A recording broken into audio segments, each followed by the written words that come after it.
Good morning, everyone. We're continuing here in the words of the Beis HaLevi as he describes Sinas, Chinam, and how our generation, which has not yet rebuilt the Beis HaMikdash, is responsible for the destruction itself. And he writes, V'hinei Amru, as it says in the Gemara in Saita, Miyoim shechara Beis HaMikdash, from the day that the Beis HaMikdash was destroyed, Ein l'chayoim she'ein kilalosai meru mechaverei. There's not a single day that goes by whose curse is not greater than the previous day. V'hagolis and nisgadel, and the golis, the exile, becomes magnified. V'gam ha'chorban and nisgadel mi'elav, and the chorban, the destruction of the temple itself, becomes amplified on its own. So every single day, from the time that the Beis HaMikdash was destroyed, is a worse day than the day before. There's more klal in the world. The gullus is worse. The chorban, the destruction, is worse and is getting greater and greater. And that's the question that the Beis HaLevi is coming to address. How can that be? Could it be any worse than it was at the time that the blood of the Jewish people was spilling down the streets of Yerushalayim as the Romans were cheering in their animalistic ways over their victory on Klal Yisrael and the Beis HaMikdash? Could it be any worse than it was when the Jewish people were kicked out of our country, our homeland, our city, Yerushalayim, V'tzion, and sent into the long gullus of the exile, and we have not yet returned? Could it be any worse than having to see all the atrocities and all of the disgusting impunities of the Romans or the Babylonians when they came in and they destroyed our Beis HaMikdash, and they pained us, and they hurt us, and they destroyed the kelim, the holy vessels? Could there be anything worse than that? We don't see that via menu in our days. We don't see that with our eyes. We don't do these things with our hands. We didn't experience it, and yet the Gemara says that miyoim shechara Beis HaMikdash, from the day that the Beis HaMikdash was destroyed, ein l'chayoim she'en kilalosai meru v'mechaver. There's no single day that goes by where the curse of today is worse than that of yesterday. V'hagolos nisgadel, and the exile becomes more magnified. V'gam ha'chorban nisgadel mi'elov, and the chorban, which is the destruction itself, is amplified on its own. How does that work? Ki lo ydoyme, you cannot compare. Mashenechrav zezman koroiv, something that was destroyed recently. V'adayin zichroino v'rishuma kayam, but the memory and the remnant of that destructive thing still endures. And therefore, when the Jewish people were living in the time of the Chorban, at least they knew what a Beis HaMikdash is. It was still in their vision, in their mind's eye. It was still within their realm of experiences. Mashenechrav zez man korov v'dayin zichron v'shum l'kayim b'lenechrav mizman meruba. You cannot compare it to something that was destroyed long ago.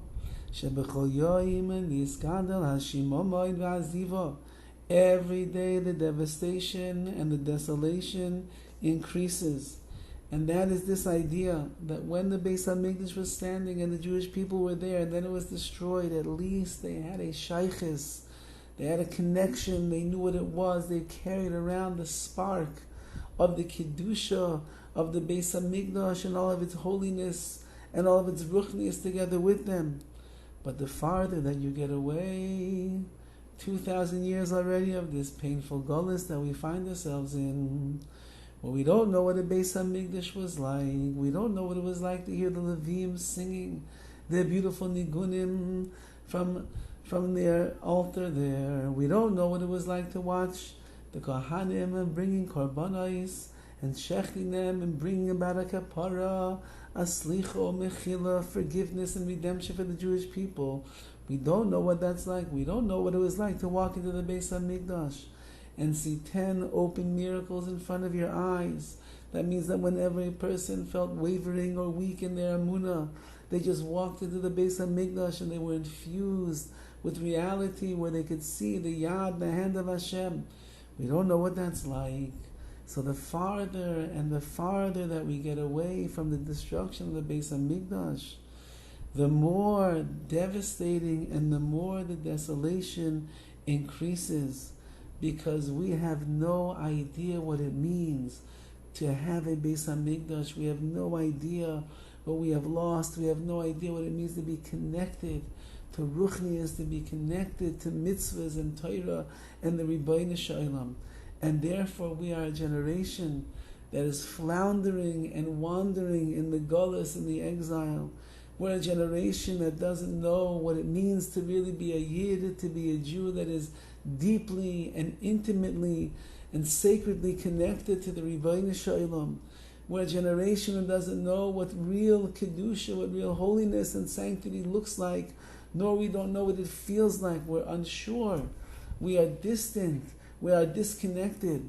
And therefore say Chazal that every day that the Chorban, that the destruction continues, every day that the exile lingers on and languishes on, every day is worse than the day before. Because the more disconnected that a person is to the Beis HaMikdash and all that it represented, the more that a person is disconnected from themselves, from the Torah, and ultimately from the Rebbeinu Shalom. And the farther that a Jew is from HaKadosh Baruch Hu, the more painful and the more desolate and the more destructive a person's life really is. May we be zeicha to make the connection, to reconnect to the Beis HaMikdash and all that it stands for. And in that way we will not live a life of klala, of curse, and of chorban, destruction. Rather it will be a life of binyan, of building, and geula, and spiritual redemption. Have a wonderful day.